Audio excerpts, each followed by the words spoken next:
Em nome do Pai, e do Filho e do Espírito Santo. Amém. A graça e a paz de Deus a você, meu irmão e minha irmã.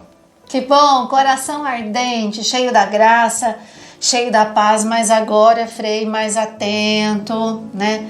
Talvez mais bem instruído, talvez também vendo esses mandamentos de uma outra perspectiva, de um outro ângulo, talvez, né? A gente aprendeu lá na catequese algumas coisas mais assim, e agora nós sabemos o quanto que é amplo, cada mandamento é Muito. amplo, e atrás de um não tem uma proposta nova. Olha que bonito. Olha, não é que nós exatamente. estamos vivendo? Esse não, essa negativa, né, nos ajuda a refletir muitas coisas, muitos elementos por trás disso. Elementos que são até básicos, viu? Basilares de nossa fé, de nossa caminhada, e que não podem ser negligenciados. Então é a graça que nós estamos vivendo aqui no Grupo Corações Ardentes. Obrigada a você que tem compartilhado, que tem feito esse trabalho, recebe o vídeo e depois transmite para sua família, para o seu grupo de contatos, lá para a catequese, para a sua comunidade de quarteirão, para a sua pastoral aí na igreja. Frei, 10 mandamentos é um tema que todos nós precisamos. Então, tem que estar na ponta da língua. Tem que estar. Tem jeito. Então, obrigada, viu? A nossa gratidão a você que tem estado aqui no grupo e que tem compartilhado, tem sido esse mensageiro da verdade da fé, das verdades de Deus na nossa vida. Nessa caminhada, então, hoje, né, 7º mandamento, olha, já estamos indo lá para o final, né? 7º mandamento, não furtar. E a grande mensagem hoje, então, é esse respeito às coisas do outro, aquilo que não é meu. Aquilo que não é meu, e se eu pego, é algum tipo de furto, de roubo. Eu estou tirando aquilo que não é meu, aquilo que é do outro, estou pegando para mim, e aí a gente pode estar fazendo isso e pode não perceber. Então, hoje aqui, né, nessa terça-feira, 25 de junho, 7º mandamento, não furtar. É isso, Frei? Exatamente. E você pode pegar isso no Catecismo da Igreja, parágrafo 2401. Aliás, o Catecismo da Igreja Católica é um livro básico para você ter, é para ter junto com a Bíblia. Se você quiser, na livraria tem, na internet você encontra. Ele é uma espécie de norte, uma bússola para a nossa espiritualidade cristã católica. A Bíblia é o fundamento. Sem a Bíblia não tem como ficar, é impossível um católico não ter Bíblia. Mas o catecismo muitos católicos não têm, então vale a pena você conhecer, buscar, aprofundar um pouco a leitura, basta procurar aqui na livraria. Hoje nós estamos na página 620 do catecismo, refletindo sobre o 7º mandamento, não roubarás. Onde que o catecismo fundamenta a reflexão?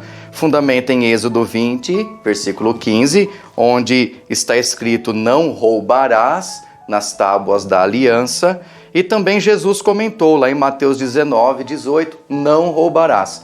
Se você observar, ele é taxativo, não roubarás, não dê nenhum espaço ao roubo, a possibilidade de tirar do outro o que não lhe pertence. Então, alguns passos que nós temos que entender. Primeiro, todos os bens que nós recebemos não são nossos. Os bens que nós recebemos são dados por Deus, são dons de Deus para nós administrarmos, para nós cuidarmos. Um primeiro ponto, a natureza, ela é um dom de Deus para nós. Nós muitas vezes roubamos a natureza, então precisamos entender, mas ela é um dom de Deus para todos.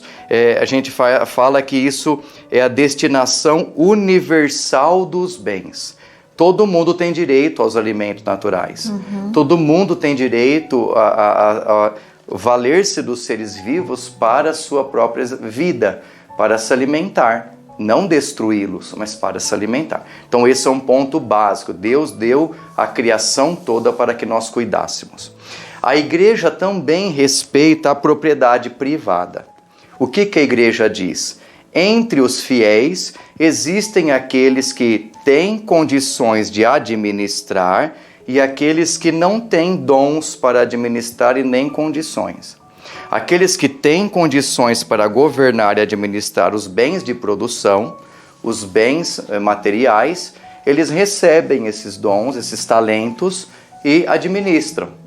Aqueles que não têm, que não conseguem, que não são capazes, que tendem a lapidar muitas vezes, né? São pessoas que muitas vezes não têm capacidade, condições para administrar, nem por maldade, esses não teriam essa vez, esse dom para isso, esse espaço.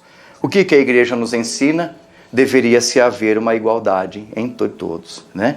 Deveria-se aquele que tenha o dom de administrar os bens, saber partilhar com aquele que não tem. Aquele que tem muito, dividir com quem tem pouco. Aquele que mais tem, dividir com aquele que não tem. Por que o Frei está falando tudo isso? Porque quando isso não acontece, quando esses dons de Deus não são vividos corretamente, acontecem assassínios, roubos, assaltos, tomadas de posse, furtos dos mais variados. Entendi. Olha que interessante isso, não é mesmo? E aí o catecismo começa trabalhando esse ponto. A falta de respeito ao bem, a falta de respeito à propriedade privada leva ao roubo, leva à expropriação do bem, né? Quando a gente pega o bem que é do outro e toma posse dele. A gente expropria, tira a propriedade do outro, né, de ter esse bem. E aí o catecismo faz todo um caminho nos ensinando sobre isso. Aquele compromisso que nós teríamos de viver em sociedade, para que eu respeite o seu bem, para que eu respeite você, aquele compromisso que não é escrito, mas é moral, né? Eu tenho que respeitar que você tem um carro. Esse compromisso vai sendo rompido. Esse contrato, entre aspas, ele vai sendo rompido cada vez mais. E as pessoas muitas vezes roubam, matam, assaltam. Onde que se fundamenta o roubar? O roubar se fundamenta em pecados como gula. A gula leva ao roubo. O desejo de ter te leva a roubar. A avareza leva ao roubo. O desejo de possuir, de guardar leva ao roubo. Ou seja, os pecados capitais, quando não trabalhados, levam ao roubo. Também existem virtudes que nós precisamos cultivar, não é, Sandra? Algumas virtudes, lá no parágrafo 2407, o catecismo fala das virtudes que a pessoa precisa cultivar para respeitar a dignidade humana em relação às propriedades do outro. Quais são as virtudes? A temperança, por sinal, está em tudo, aqui, né? Temperança aparece. A justiça, a virtude da justiça, o que é meu, o que eu não conquistei, eu preciso trabalhar para conquistar e não simplesmente tomar. Quem rouba não tem a virtude da justiça. A solidariedade, ou seja, a falta de misericórdia e piedade. Quem rouba dos cofres públicos, rouba na falta da solidariedade. Precisaria ter um pouco mais da virtude da solidariedade. Há também a pobreza, que eu acredito que seja uma virtude e que aqui não está mencionada, ou seja, eu tenho que ser despojado, não ficar de olho no que é do outro, né? A inveja também é um outro mal, um pecado capital que faz com que eu caia no pecado do roubo. Olha quanta coisa acontece, né? E essa falta de respeito aos bens do outro pode ser refletida a partir de muitas outras coisas, virtudes, pecados e tantas outras coisas que vêm a partir daí. Qual que seria a reparação quando você rouba uma matéria, né? Algo concreto? Devolver. Se você rouba, você devolve.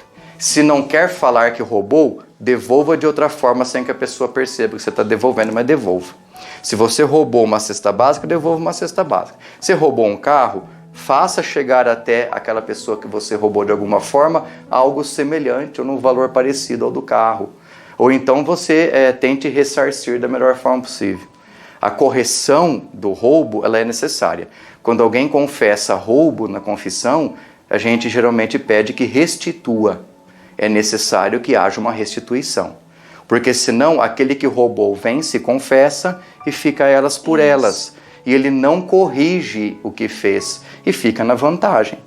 Ele roubou, está na vantagem porque não tem que restituir. Não é assim que funciona. A pessoa precisa aprender que isso não é correto e que ela tem que restituir quem roubou. Mas existe também outros tipos de roubo, né, Sandra? A gente pode roubar quando a gente rouba tempo do outro. Nós podemos roubar o tempo do outro. Roubar aquilo que é importante para a pessoa. A gente vai no trabalho, por exemplo, contratado para 8 horas de serviço e fica morgando 7 horas. Só trabalha 1 hora. Você está roubando o tempo da patroa, do patrão. Olha que sério.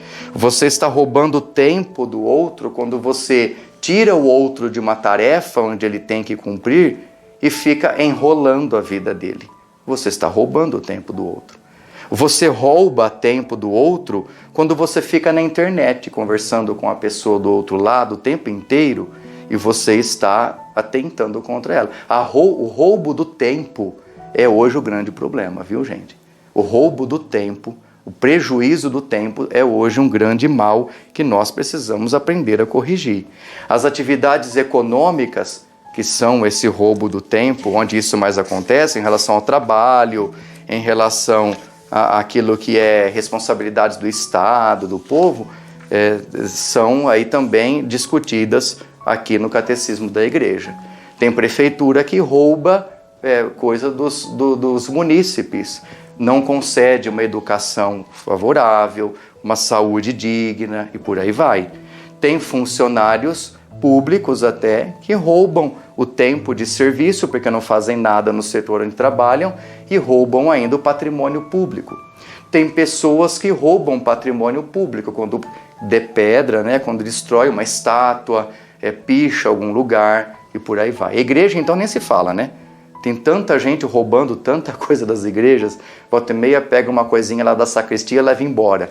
Né? Então, aquelas assim, capelinhas que passam desaparece. pela nossa casa. Tudo né? isso é roubo, gente. Capelinha desaparece, arrombam, né? Aquele cofrinho que às vezes fica nas capelinhas. Patrões roubam seus funcionários. Com certeza. Quando não pagam seus direitos, quando às vezes Justamente, burla ali, né? De alguma coisa. Né? Então, Frei, roubo é algo seríssimo. É muito mais comum do que a gente pensa. Né? O roubo, ele é muito mais comum. Até a planta que a gente pega sem falar para a vizinha que você pegou a planta, é um roubo. Né? O roubo é sempre que você se apropria de algo que não é seu. Sempre que você quer tomar posse de algo que não é seu. Então, ele é um pecado muito amplo. Né? Nós cometemos esse pecado quase que o tempo todo, se a gente não cuidar. Porque nós tendemos a carregar a caneta Bic no bolso sem perceber. Quando é feito sem perceber, aí entra um ponto importante.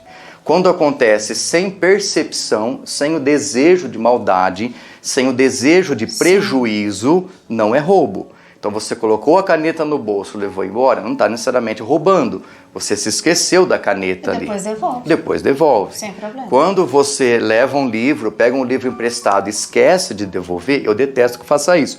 Porque eu não gosto que leve meus livros emprestados e não devolvo. Né? Já mal empresto meus livros. Né? Livro para mim é sagrado. Quer me dar livro, eu fico feliz. Né? Mas assim, é sagrado. Mas quando isso acontece, a gente até entende e compreende a situação.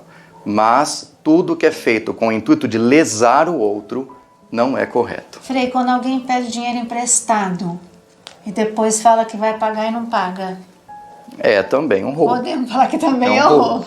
Né? Que isso acontece, né? O que é comum acontecer é lesar nesse sentido, né? Da fiança. Uhum. O que é a fiança? Eu te entrego na base da confiança que você vai me devolver. Então, estou fiando a você um dinheiro ou um bem no mercado. Vai lá, compra mercadoria fiado e tudo mais. É roubo, é roubo.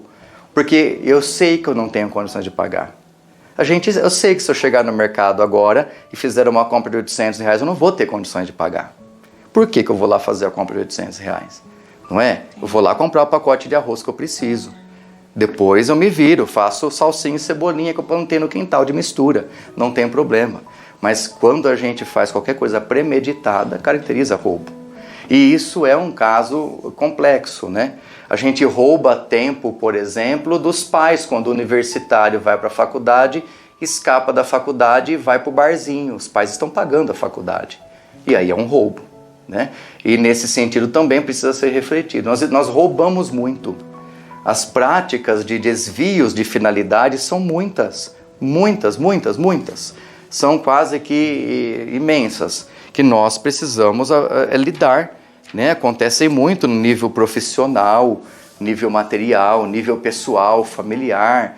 O marido, quando ele desvia, né, a vida da esposa, ele faz com que a esposa perca a sua maternidade, por Deus sabe quais motivos isso pode acontecer, está roubando dela o direito de ser mãe. De ser mãe. Exigindo que ela trabalhe dobro de tempo, que ela chegue em casa e trabalhe cuidando dos filhos o tempo todo. Você está roubando a sua esposa. A esposa, quando pega o dinheirinho do marido, tem um padre que passava no YouTube, né? Pode pegar o dinheirinho da bolsa do marido, da carteira do marido, que não é pecado, não. É roubo. É roubo, não é seu. Não é seu, é roubo. O pecado do roubo não está no ato em si, necessariamente, mas está na minha intenção de lesar o outro. Esse que é o pecado do roubo. A minha intenção de lesar. Então, é roubo. Não adianta. Na questão da restituição, que é bem complicado, né? Eu roubei, depois com a graça de Deus me arrependi e me confesso e preciso restituir. Uma pergunta, preciso restituir exatamente aquela pessoa a quem eu roubei, ou eu posso restituir de alguma outra forma? Por exemplo, o senhor falou de cesta básica, doando cesta básica para famílias carentes, ajudando os pobres. Isso é certo ou nesse sentido não é uma restituição? A teologia moral, ela vai sempre prezar pelo respeito à pessoa, né? Então, se eu cometi um roubo, a teologia moral vai prezar também pela minha dignidade. Se eu devolver para você de quem eu roubei, vai lesar a minha dignidade, vai causar um escândalo maior, tudo bem, eu posso encontrar outros meios de restituição, né? Uma vez que esse daqui não vai dar certo, isso vai piorar a situação, encontro outros meios.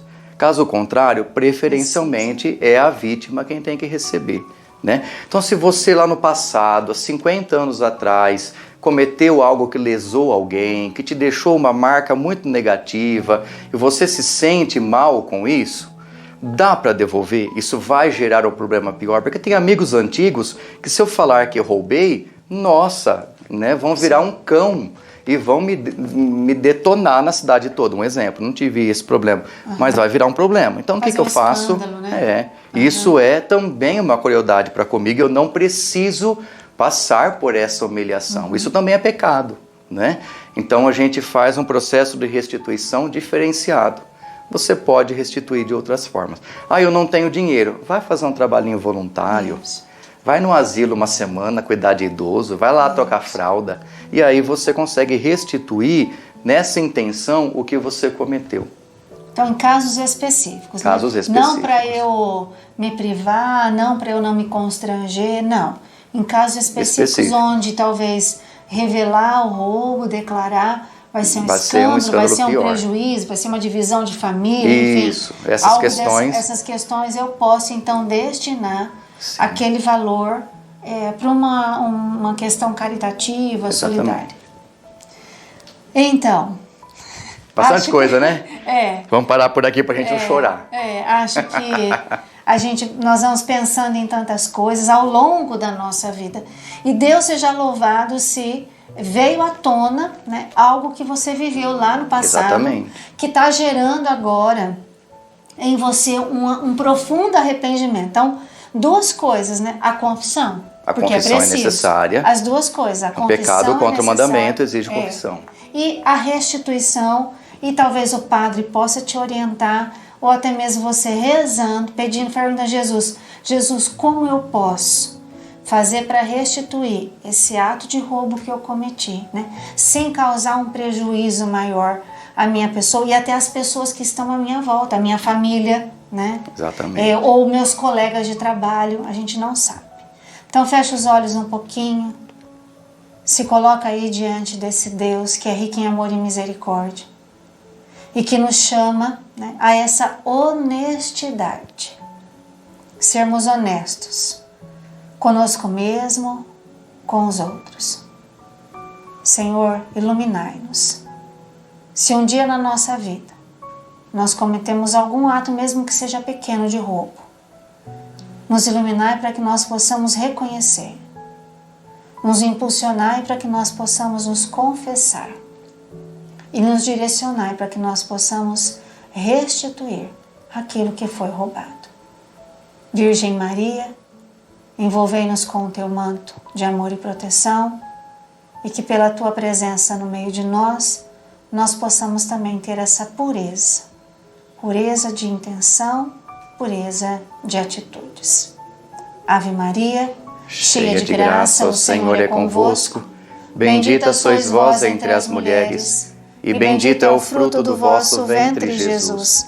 Santa Maria, Mãe de Deus, rogai por nós, pecadores, agora e na hora de nossa morte. Amém. E esse mandamento nos ajuda na educação dos nossos filhos. Com certeza. Porque a criança pega uma borracha emprestada e não devolve, gosta de uma lapiseira, de uma caneta, pede emprestado, né, e esqueceu de devolver e depois não devolve. Às vezes recebe o troco errado lá na lanchonete. Enfim, nós precisamos educar as nossas crianças para que elas possam viver muito bem esse mandamento. Frei, amanhã não, é só de terça e sexta, né, que a gente se encontra. Próximo dia, então, aqui, olha, dia 28, sexta-feira, não levantar falso testemunho. Frei, cada mandamento eu falo, bicho. Dá até arrepio, gente. E agora? Agora, o bicho pega. A gente levanta falso testemunho o dia inteiro, quase, né? Meu Deus. Mas vamos pensando aí em situações onde nós levantamos falso testemunho. Aproveite esse hoje que é do roubo, onde você rouba também a dignidade do outro e associa com falso testemunho levantado aí. Olha, vai ficar supimpa para uma confissão. O padre vai falar, nossa, onde você aprendeu tudo isso? Aí você responde com carinho, com solidariedade para conosco, tá bem? Vamos também pedir a bênção de Deus, né? Eu recordo que tomem cuidado com quem está roubando vocês. A internet, as redes sociais roubam o nosso tempo também. Nós somos vítimas deles também. Fiquem atentos. Não se deixem ser roubados o tempo todo. E roubam o nosso tempo com Deus. E roubam o nosso tempo com Deus. Quem leva mais prejuízo é Deus, coitado, né? E, infelizmente é Deus quem leva o prejuízo todo aí nessa história. O Senhor esteja convosco. E Ele está no meio de nós. Por intercessão de Nossa Senhora, Mãe de Jesus, desça sobre vós e permaneça para sempre a bênção de Deus Todo-Poderoso, Pai e Filho e Espírito Santo. Amém. Uma boa e santa semana a todos. Paz e bem.